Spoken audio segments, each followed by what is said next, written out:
crept down a stone staircase with the aid of the banister to a narrow, low passage, and found my way presently to the kitchen. It was full of the fragrances of new bread and the warmth of a generous fire. Hannah was baking. Prejudices, it is well known, are most difficult to eradicate from the heart whose soil has never been loosened or fertilized by education. They grow there, firm as weeds, among stones. Hannah had been cold and stiff indeed at first. Latterly she begun to relent a little, and when she saw me come in tidy and well dressed, she even smiled. "What have you got up?" she said. "You are better, then? You may sit you down in that chair on the hearthstone, if you will." She pointed to the rocking chair. I took it.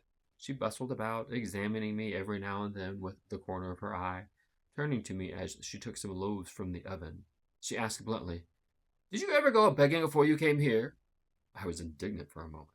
Remembering that anger was out of the question, and that I had indeed appeared as a beggar to her, I answered quietly, but still without a certain marked firmness, "You are mistaken in supposing me a beggar. I am no beggar, any more than you yourself or your young ladies." And after a pause, she said, "I didn't understand that. You've like no house, nor no brass, I guess."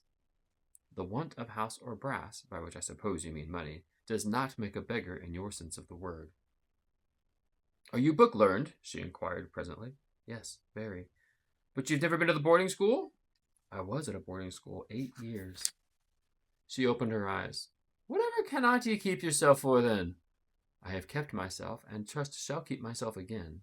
"What are you going to do about the gooseberries?" I inquired, as she brought out a basket of the fruit. "Make 'em into pies."